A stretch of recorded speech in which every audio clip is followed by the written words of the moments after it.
Hola, mi nombre es Donovan Moshe Ramírez Trejo, proveniente de la carrera de Tecnologías de la Información en Ciencias de la UNAM. En este video voy a enseñar o voy a explicar el mini proyecto 2 y mini proyecto 3 de mi materia de Estadística 3, donde el mini proyecto 2 habla del análisis factorial y el mini proyecto 3 habla del análisis de componentes principales. Primero vamos a hablar del análisis factorial y después voy a hablar del análisis de componentes principales. Para el análisis factorial voy a utilizar el dataset que es el FBI. No sé qué quiere decir esas siglas, pero en resumidas cuentas hicieron una encuesta a 2.800 personas donde ellos representan su estado de ánimo o su felicidad o su cariño. No entendí muy bien del todo, pero cada una representada de 1 a 5, como se puede observar aquí. Y bueno, prácticamente es eso, no tiene nada del otro mundo. Aquí en esta liga que les voy a dejar toda esta información, incluyendo el dataset y todo eso, va a estar abajo en la descripción del video en el GitHub. Voy a subir todo esto al GitHub para que todos puedan acceder y poder ver este archivo o puedan ver todo este Júpiter por si las dudas. Antes de poder siquiera empezar a hacer todo lo del análisis, primero necesitamos saber que desde un principio que podemos eliminar 4 columnas. ¿Cuáles columnas estoy hablando? De, por ejemplo, el UNAMED, el género, la educación y el año. ¿Por qué digo que estas 4 columnas podemos quitarlas? Bueno, primero que nada, el UNAMED no tengo ni idea de qué quiere decir. Venía en la base de datos o bueno, en el CSV. En la página que aquí hablan de ello no dicen qué quiere decir, por lo tanto, como no tengo ni idea de qué puede ser, simple y llanamente la voy a descartar por el hecho de que me puede generar un dato atípico o me puede cambiar todo. Segundo y tercero y cuarto, que sería el género, la educación y el año, más que nada van a ser retirados o van a ser quitados por el hecho de que al principio no fueron colocados, sino que fueron colocados hasta después de que ya se haya creado el dataset. Y aparte, más que nada, porque tenían el NaN. Trabajar con NaN a veces es complicado, así que decidí mejor quitarlas. Para poder quitar todas estas columnas utilizamos esta línea de código. Al igual quitamos todos los NaN que están por aquí. Por ejemplo, el N4 tiene un NaN por ahí metido. Así que quitamos todas las filas que tengan NaN. Y finalmente, pues nos quedaría algo parecido a esto de acá. Todo esto prácticamente ya está limpio, decorado, y bueno, no decorado, ya está más ordenado, ya no hay nans y ya no hay columnas que nos vayan a interferir. Pero antes de empezar a ya hacer cuentas y todo eso, hay que saber si podemos hacer un análisis factorial, porque no siempre se va a poder hacer. Para ello existen 2 métodos, que es el método de Bertlet y el método de Kaiser-Meyer-Olkin, o abreviado como KMO. No voy a hablar mucho al respecto de estos 2 métodos, pero la prueba de Bertlet lo que hace es comparar la matriz de correlación con la matriz identidad. O sea, en pocas palabras, comprueba si hay una redundancia entre las variables para ver si se pueden reducir o resumir o sí, reducir con algunos factores. La fórmula con la que se utiliza es esta de aquí. Y bueno, repito, no voy a hablar tanto a detalle de este método, pero lo que sí dejé es estos 2 links a páginas web o blogs que hablan muy a detalle de este método. Por si tienen duda o curiosidad, ahí pueden albergar o agregar más datos a la investigación. La prueba de Kaiser-Meyer lo que hace es devolver valores entre 0 y 1 para interpretarlos de una forma estadística, donde los valores entre 0.8 y 1 significan que nuestro muestreo es adecuado. En algunos libros dicen que es 0.7, mas sin embargo la mayoría dicen que es 0.8, pero bueno, es cuestión de saber, o bueno, de ver en qué libro estás leyendo o en qué página web. Valores inferiores a 0.6 significa que no es adecuado y que se deben tomar medidas correctivas o cambiar de método o no poder hacer análisis. Bueno, la fórmula del KMO es esta de aquí. Y otra vez, no voy a hablar tanto a detalle, pero les dejo otros 2 links aquí abajo donde hablan más a detalle de este método y donde pueden investigar un poco más al tema. Así que primero que nada vamos a usar el método de Bartlett, donde para ello vamos a utilizar esta línea de código de aquí. Utilicen pip o Anaconda o Conda, perdón, para instalar esta librería. No es tan difícil, la instalan y simple y llanamente la importan de esta forma como viene aquí, utilizando esta línea de código donde viene nuestro dataset. En este caso, nuestro dataset es df, le pasamos df y por automático nos calcula o nos hace el método de Bertlet, donde en este caso vemos que nuestra p es un valor de 0, lo que quiere decir que nuestra prueba es estadísticamente significativa y que indica que prácticamente es muy seguro que vaya a funcionar nuestro análisis factorial. Lo mismo pasa con Casey Meyer. Aplicamos lo mismo y nos devuelve un valor de 0.8. Recuerden que aquí arriba les dije que valores entre 0.8 y 1 indican que nuestro muestreo es adecuado. Pues bueno, aquí abajo es lo que está pasando. Nos está diciendo 0.84. En pocas palabras, podemos hacer análisis factorial sin ningún tipo de problema. Ahora bien, pasemos ahora sí al análisis factorial. Recuerden que hay que escoger los factores o el número de factores, más sin embargo, aquí existen varios métodos.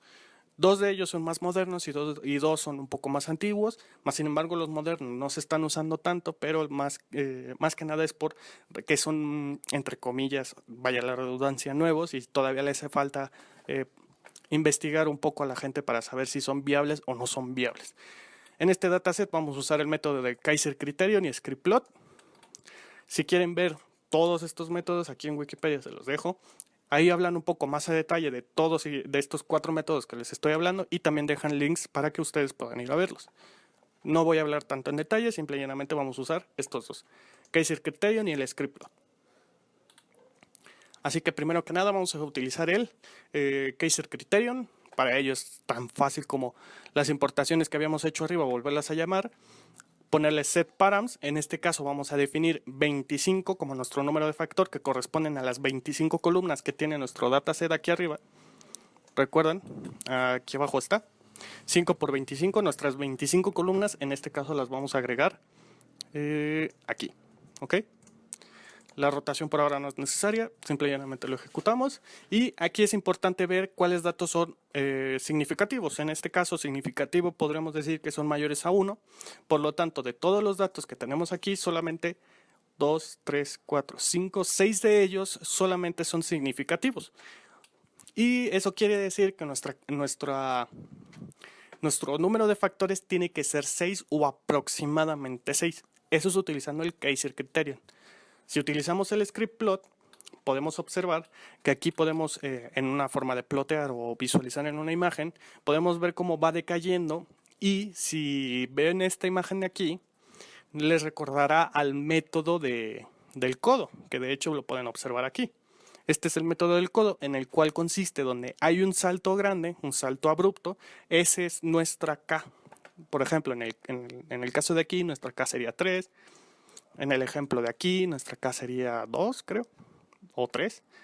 Pero bueno, más o menos se entiende que en el Scriptplot se parece un poco a la forma de escoger al método del codo. No digo que sean iguales, pero parecen. En este caso, otra vez, lo mismo nos dice el Scriptplot. Aquí hay un salto significativo, si se puede observar. Por lo tanto, el número 6, entre 5 y 6 está nuestro verdadero número de factores que tenemos que escoger. Para comenzar, vamos a usar 6 debido a que muchos, tanto como Kaiser Criterion y Scriptplot, nos dicen que 6 es el valor indicado. Por lo tanto, vamos a utilizar 6 con Varimax. De hecho, aquí se puede observar la palabra, Varimax. Para ello tenemos que encontrar todas las filas que corresponden o que tengan mayor correlación entre cada una de nuestros factores. En este caso podemos ver que la fila donde el factor 1 tiene un mayor peso, por así decir, es con la fila 15, 16, 18 y 19, 5 filas. El factor 2, pues aunque sea negativo, no importa, tiene sus mayores factores y así lo hacemos con cada uno de los factores. Recuerden que hicimos 6 factores debido a que tanto como Scriptplot y Kaiser Criterion nos dijeron que 6 eran bastante buenos. Y de hecho estuvieron cerquísima de decirnos exactamente cuál es el número, debido a que aquí llegamos a un problema. Si nos damos cuenta, el factor 5 tiene el 20 a 24 como sus pesos más grandes, por así decir, mientras que el factor 6 también los tiene, pero más pequeños, o sea, no tiene tanta importancia el factor 6. Por lo tanto, se va a eliminar el factor 6 y se va a aplicar con solamente 5 factores. Repitiendo lo mismo con 5 factores. Ahora todo encaja bien, encaja perfecto. Y de hecho, si aplicamos ahora, podemos ver cómo la varianza acumulada corresponde a un 42.36% explicada con solamente 5 factores. Y otra vez, efectivamente, tanto como Scriptplot y Kaiser Criterio nos dan una aproximación muy buena de cuál es nuestro número de factores que tenemos que escoger, lo cual es bastante bueno. Más sin embargo, utilizamos antes nada más Varimax. Ahora vamos a utilizar el método de ML, que corresponde a máxima verosimilitud, solo que ML está escrito en inglés o es la versión reducida de la escritura inglesa. Por lo tanto, vamos a repetir lo mismo, pero con máxima verosimilitud, perdón. En este caso, otra vez repitiendo 6, porque recuerden que tanto como Scriptplot y Kaiser Criterio nos dijeron que 6 era bueno. Quién sabe si en este método vaya a volver a funcionar, así que volvemos a aplicar 6. Nos salió el mismo problema, el factor 6 está de sobra, volvemos a quitar el factor 6 y nos quedan ahora 5 factores bastante buenos, volvemos a aplicar lo mismo y nos queda que la varianza acumulada es de 42.29% explicada para 5 factores.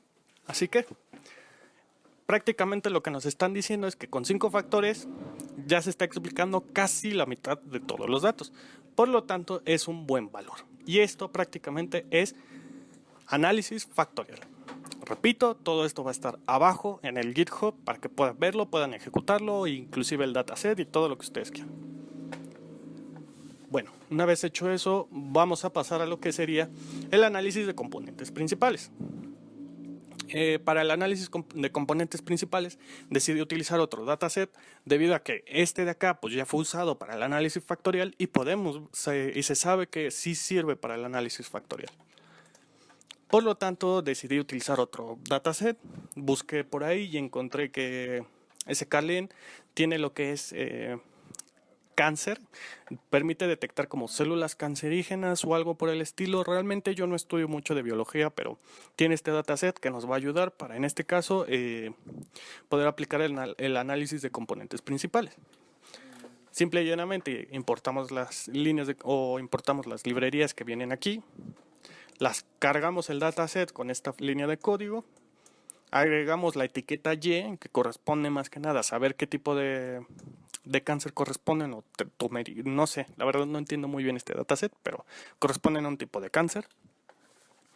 Aplicamos el análisis de componentes principales, pero para dos variables o para dos variables y reducir el tamaño, ¿no? Que eso es lo que nos interesa. Al momento de graficarla podemos ver cómo efectivamente ya hay dos grupos donde nos ayuda a saber cuál es más específico y cuál es no.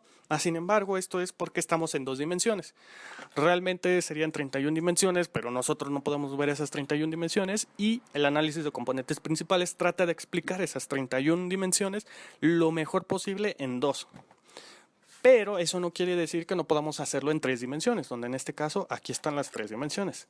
Para poder observar las 3 dimensiones, pues bueno, voy a ejecutar el código para que se pueda observar. Y aquí mismo podemos ver que no hay mucha diferencia entre 2 y 3 dimensiones.